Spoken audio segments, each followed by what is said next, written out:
Theory of structure के आज इस वीडियो लेक्चर में हम लोग पढ़ेंगे स्लोप एंड डिफ्लेक्शन के बारे में। स्लोप और डिफ्लेक्शन क्या होता है।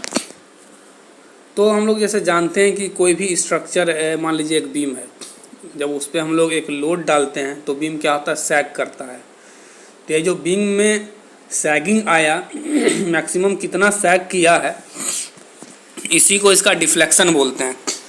तो डिफ्लेक्शन बहुत सारे बात पे डिपेंड करता है, तो उसमें से हम लोग एक एक करके देखते हैं किन किन बातों पे डिफ्लेक्शन डिपेंड करता है। तो deflection of structure can occur from various sources, मतलब डिफ्लेक्शन किसी भी स्ट्रक्चर का बहुत सारा सोर्स पे अकर करता है। जैसे कि लोड, हम लोग लोड लगाते हैं तो क्या होता है कि स्ट्रक्चर, मान लीजिए बीम पे लोड लगाए मिडिल पे, तो बीम सैग करता है। दूसरा होता है टेम्परेचर, टेम्परेचर के वैरी करने के कारण भी क्या होता है, बीम में डिफ्लेक्शन आता है। और तीसरा होता है सेटलमेंट ऑफ सपोर्ट, मान लीजिए कि एक सिंपली सपोर्टेड बीम है, उसका कोई इंड एक सपोर्ट नीचे धंस जाए, जिसको हम लोग बोलते हैं सेटलमेंट हो जाना, तो इसके कारण भी डिफ्लेक्शन आता है। यानी किसी भी स्ट्रक्चर में डिफ्लेक्शन तीन कारणों से अभी हम लोग सीखे आता है। लोड के कारण आता है, टेम्परेचर के कारण आता है और सेटलमेंट के कारण आता है। इन तीन कारण से क्या होता है, किसी भी स्ट्रक्चर में डिफ्लेक्शन आता है। अब डिफ्लेक्शन आता है तो डिफ्लेक्शन के कारण क्या होता है, तो डिफ्लेक्शन के कारण क्या होता है कि उस मेंबर में, उस स्ट्रक्चर में क्रैकिंग डेवलप करने का नेचर आता है, मतलब क्रैक डेवलप होना चाहता है और मेटल को क्या करता है, ब्रिटल बना देता है। डिफ्लेक्शन के कारण एक स्टेज आता है जहाँ पे कोई भी स्ट्रक्चर में मेरा क्या हो जाता है, क्रैक होने लगता है। इसलिए डिफ्लेक्शन का कैलकुलेशन बहुत ही ज़रूरी है कि किस स्ट्रक्चर में कितना डिफ्लेक्शन आएगा, मतलब मैक्सिमम डिफ्लेक्शन जो होगा उस स्ट्रक्चर का, उसको कैलकुलेट करना बहुत ही ज़रूरी है। अगर हम लोग मैक्सिमम डिफ्लेक्शन कैलकुलेट नहीं करेंगे तो क्या होगा, डिफ्लेक्शन के कारण स्ट्रक्चर में क्रैक डेवलप होगा और उस क्रैक के कारण मेरा कोई भी स्ट्रक्चर फेल कर जाएगा। ठीक है, तो वही अगला पॉइंट में हम लिखे हैं, deflection cause the cracking of brittle material. देखिए, अगर मेरा मटेरियल ब्रिटल नहीं हो, ठीक है, डक्टाइल मटेरियल हो, तो डक्टाइल मटेरियल जब भी फेल करता है तो पहले हम लोग को इंडिकेशन देता है, मतलब पहले सूचना दे देता है कि वो फेल होने वाला है। लेकिन इसका जस्ट अपोजिट है ब्रिटल मटेरियल, जब वो फेल होने लगता है तो बिना इंडिकेशन के, बिना इन्फॉर्मेशन के एकाएक टूट जाता है। तो जो बिना इन्फॉर्मेशन के एकाएक टूट जाए वो स्ट्रक्चर बहुत ही डेंजरस होता है। इसलिए ब्रिटल मटेरियल में डिफ्लेक्शन का कैलकुलेशन बहुत ही ज़रूरी हो जाता है, क्योंकि जो डक्टाइल मटेरियल होगा उसमें तो हमको पहले से पता चल जाता है कि ये स्ट्रक्चर फेल होने वाला है, लेकिन ब्रिटल स्ट्रक्चर में ऐसा पता नहीं चलता है।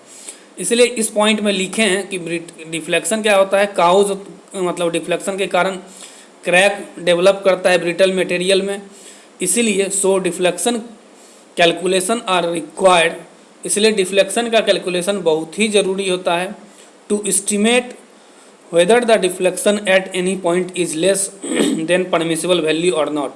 मतलब जिस पॉइंट पे डिफ्लेक्शन हम लोग कैलकुलेट कर रहे हैं उसका मैक्सिमम वैल्यू क्या है, और मैक्सिमम वैल्यू है जितना, अगर उस स्ट्रक्चर पे हम लोग लोड लगा रहे हैं तो उसमें जो मैक्सिमम डिफ्लेक्शन होने का चांस है उससे कम हो रहा है कि नहीं डिफ्लेक्शन। अगर उससे डिफ्लेक्शन कम होगा तो ऑब्वियस है स्ट्रक्चर सुरक्षित होगा। अगर लोड के कारण मैक्सिमम डिफ्लेक्शन, जिसको हम लोग परमिसिबल डिफ्लेक्शन यहाँ बोल रहे हैं, उससे ज़्यादा हो जाएगा तो डिफ्लेक्शन के कारण स्ट्रक्चर क्या होगा, फेल कर जाएगा। इसलिए डिफ्लेक्शन का कैलकुलेशन बहुत ही ज़रूरी होता है किसी भी ब्रिटल स्ट्रक्चर के लिए। इसके बाद ये दो पॉइंट है, इसको हमेशा याद रखिए आप लोग, क्योंकि ये कॉम्पिटिटिव एग्जाम में पूछा जाता है और एसएससी एग्जाम में तो ऑलमोस्ट पूछा ही जाता है। अगर मेरा बीम है और फ्रेम है, बीम तो आप लोग समझ रहे हैं, और फ्रेम किसको बोलते हैं, जिसमें कॉलम और बीम का कम्बिनेशन हो, उसको हम लोग फ्रेम बोलते हैं। सिर्फ बीम हो तो उसको तो बीम बोल ही रहे हैं, जिसमें सिंपली सपोर्टेड बीम हो या फिक्स्ड बीम हो, कैंटिलीवर बीम हो, ओवरहैंगिंग बीम हो, ये सब आप मैकेनिक्स में पढ़े हैं। और फ्रेम क्या होता है, तो combination of column and beam, मतलब कॉलम और बीम को अगर एक साथ हम लोग सोचें तो उसको हम लोग बोलते हैं फ्रेम। तो बीम और फ्रेम में डिफ्लेक्शन जो आता है वो बेंडिंग के कारण आता है। ये पूछा जाता है कि बीम और फ्रेम में डिफ्लेक्शन का मेन कारण क्या होता है, तो बेंडिंग या बेंडिंग मोमेंट आप लोग बोल सकते हैं। वही पहला पॉइंट में हम लोग लिखे हैं, for beam and frame major deflection is cause by bending. मतलब जो डिफ्लेक्शन उसमें आ रहा है मेजरली, मतलब मूल रूप से जो डिफ्लेक्शन उसमें डेवलप होता है, इसको हम लोग किसके कारण मूल रूप से उसमें डिफ्लेक्शन आ रहा है, तो मूल रूप से बेंडिंग के कारण क्या हो रहा है, उसमें डिफ्लेक्शन आ रहा है। लेकिन अगर इस मतलब इसको छोड़ के ट्रस के बारे में अगर हम लोग सोचते हैं, ट्रस आप लोग पढ़े होंगे मैकेनिक्स में ही, उसमें जो दो मेथड पढ़े होंगे आप लोग, जॉइंट मेथड और फोर्स मेथड से टेंसाइल फोर्स और कंप्रेसिव फोर्स किसी भी मेंबर में निकालने के लिए सीखे होंगे। तो वही ट्रस के बारे में अगर हम लोग सोचते हैं तो उसमें जो डिफ्लेक्शन होता है वो इंटरनल एक्सियल फोर्स के कारण होता है। मतलब जो मेंबर में फोर्स डेवलप करता है, या कंप्रेशन का डेवलप करे या टेंशन का डेवलप करे तो इसी के कारण क्या होता है, डिफ्लेक्शन ट्रस में आता है। जैसे हम फिगर में दिखाए हुए हैं कि एक बीम है और उस पर फर्स्ट फिगर में सिंपल एक बीम है विदाउट लोड का, और सेकेंड में जब हम लोग लोड डालते हैं तो कुछ इस तरह से सैग कर जाता है बीम। थर्ड में पूरा क्लियर दिखाए हुए हैं, ऊपर वाला जो हॉरिजेंटल लाइन है वो विदाउट लोडिंग का है, और नीचे वाला जो कर्व लाइन है वो विथ लोड है। मतलब जब लोड लगाएंगे तो क्या होगा, कुछ इतना दूर सैग कर जाएगा जो दिख रहा है जहाँ वाई मैक्स लिखा हुआ है, तो इसी को हम लोग बोलते हैं मैक्सिमम डिफ्लेक्शन। और नीचे वाला जो लाइन है, मतलब जो डिफ्लेक्टेड शेप है, यानी जो कर्व शेप है न्यूट्रल एक्सिस का, उसको हम लोग इलास्टिक कर्व भी बोलते हैं। ये भी पूछा जाता है। तो इलास्टिक कर्व किसको बोलेंगे, जब कोई भी बीम पे हम लोग लोड अप्लाई करते हैं तो उस लोड के कारण मेरा स्ट्रक्चर डिफ्लेक्ट करता है, यानी बीम सैग करता है, और उस सैगिंग पोजीशन में जो न्यूट्रल एक्सिस का शेप होगा, ठीक है, मतलब उस सैगिंग कंडीशन में जो न्यूट्रल एक्सिस का शेप होगा उसको हम लोग बोलते हैं इलास्टिक कर्व। ठीक है, आप लोग समझ गए होंगे डिफ्लेक्शन के बारे में। इसके बाद है load under the neutral axis becomes a curve line and is called the elastic curve. वही बताएं कि जब हम लोग लोड डालते हैं कोई भी बीम पे तो उसके कारण क्या होता है, एक कर्व शेप ले लेता है स्ट्रक्चर, और उस कर्व शेप का जो न्यूट्रल एक्सिस होता है उसी को हम लोग बोलते हैं elastic curve. The deflection y is vertical distance between point on the elastic curve and unloaded neutral axis. अब देखिए हम लोग डिफ्लेक्शन किसको बोलते हैं, तो डिफ्लेक्शन बोलते हैं हम लोग वर्टिकल डिस्टेंस को। तो कहाँ से कहाँ तक वर्टिकल डिस्टेंस, नीचे वाला फिगर देखिए, तो वर्टिकल डिस्टेंस कहाँ से, जब बीम अनलोडेड था तो उस समय, और जब बीम लोडेड था, तो जब बीम अनलोडेड था उस बीम पे कोई एक पॉइंट ले लेते हैं आफ्टर लोडिंग, वही पॉइंट का सिचुएशन क्या है उसको हम लोग कंसीडर करते हैं। मतलब बिफोर लोडिंग और आफ्टर लोडिंग सेम पॉइंट का में दूरी कितना हुआ है, वर्टिकल दूरी, इसी को हम लोग क्या बोलते हैं, डिफ्लेक्शन बोलते हैं। वही आगे लिखे कि डिफ्लेक्शन क्या है, एक वर्टिकल डिस्टेंस है, वर्टिकल दूरी है between A point on elastic curve.